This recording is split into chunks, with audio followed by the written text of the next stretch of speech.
Let me tell you about the time a clipboard-wielding woman nearly ruined my mother's career and her freedom until karma showed up in a police uniform.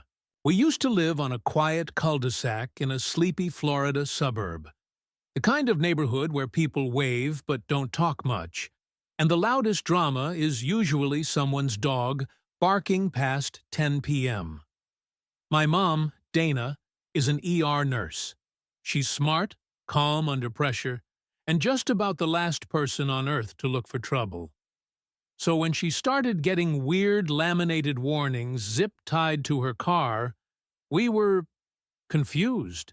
The warnings weren't from the city. They weren't even real tickets. Just strange notes signed by someone calling herself the Community Cleanliness Supervisor, which sounded more like a Sims role than an actual title. Turns out, the mastermind behind it all was a woman named Cheryl Barnes.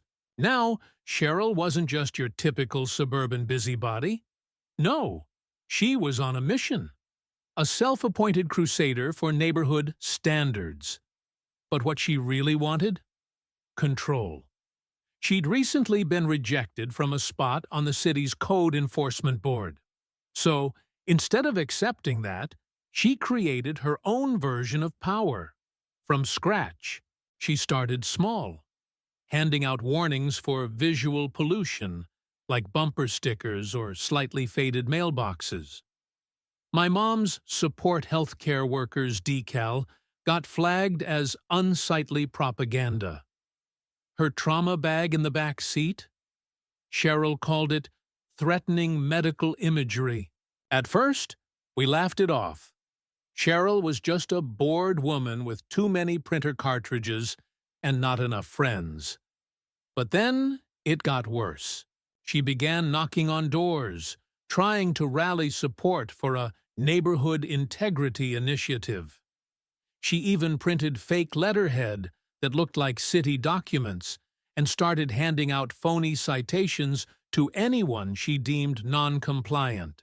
Somehow, Cheryl roped in Mr. Doyle, our sweet 70-year-old neighbor, into walking around in a reflective vest with her like they were mall cops on patrol. Except they weren't checking stores. They were taking pictures of people's front yards and measuring hedge height with a literal ruler. One morning, my mom found a tiny flag staked into our lawn with a smiley face and the words, "You've been flagged for improvement." It would have been funny if it wasn't followed by a written complaint to the city accusing my mom of running an unlicensed medical operation from our home. That triggered a real inspection.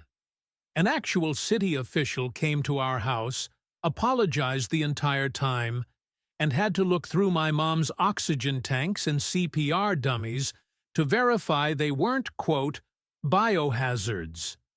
Cheryl had weaponized bureaucracy like she was playing real-life Monopoly.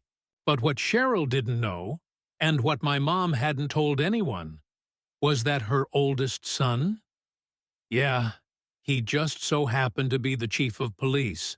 Still, my mom didn't call in favors. Not yet. Instead, she tried to stay out of Cheryl's way. But Cheryl was relentless.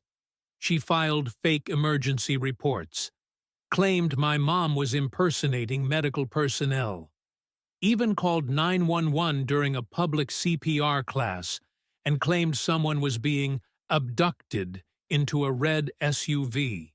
It was outrageous, dangerous, and worst of all, it left a red flag on our property in the city's emergency database, one we had to officially appeal. Then came the moment that changed everything. One Saturday, my mom got a frantic call from her best friend down the street. Her dad had collapsed. She'd already called 911, but the ambulance was 10 minutes out. My mom didn't hesitate. She grabbed her med bag and jumped in the car. But when she got to the back gate, the one that leads directly to the main road, it was closed, chained shut, with Cheryl standing in front of it, sipping iced coffee like she was guarding Buckingham Palace. My mom rolled down her window and shouted, "Open the gate! It's an emergency!" Cheryl, dead serious, said, "All gate access must be approved by the safety committee." There was no safety committee. My mom jumped out of the car, practically shaking. "If you don't move, someone could die." "And I swear to you," Cheryl replied, "if he kept up with the community health plan, maybe he wouldn't be in this situation." That sentence? That one broke something inside my mom. She called 911 again, this time reporting Cheryl for blocking emergency response. Then she peeled out of the driveway in reverse, took the long way around, and somehow still beat the ambulance to her friend's house. She performed CPR, stabilized him, and likely saved his life. When she got home, sweaty and exhausted, there was a laminated violation taped to our front door. "Unauthorized emergency activity," it read. That's when my brother, Chief Daniel Walker, got involved. He showed up the next morning in plain clothes and knocked on Cheryl's door. She opened it, clipboard in hand, probably thinking he was there to praise her commitment to civic order. He introduced himself casually. "Hi, ma'am. We've received multiple reports of you filing false emergency claims and photographing minors without consent." Cheryl scoffed. "That woman across the street is a fraud. She's impersonating a medic." Daniel raised an eyebrow. "You mean my mother?" The look on her face was chef's kiss. She reached for her clipboard like it could protect her. "My mom," he said calmly, flipping open his badge, "has 30 years of decorated service. You, on the other hand, have committed multiple felonies, including obstruction of emergency services." Now, you'd think that would end it, that Cheryl would retreat and maybe take up scrapbooking or interpretive yoga. But no, she doubled down. She forged eviction notices, claiming our house violated imaginary bylaws from a fake HOA she invented. She even printed a neighborhood handbook that banned emergency sirens except in dramatic reenactments. She was clearly spiraling, but it wasn't until she started collecting actual money that the city took real action. Cheryl had created a website, complete with a PayPal-style donation portal, claiming she was the treasurer of a community improvement fund.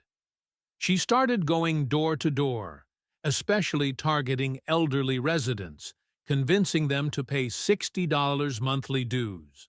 Over 3 months, she scammed more than $4,000 and spent it all on lawn decorations.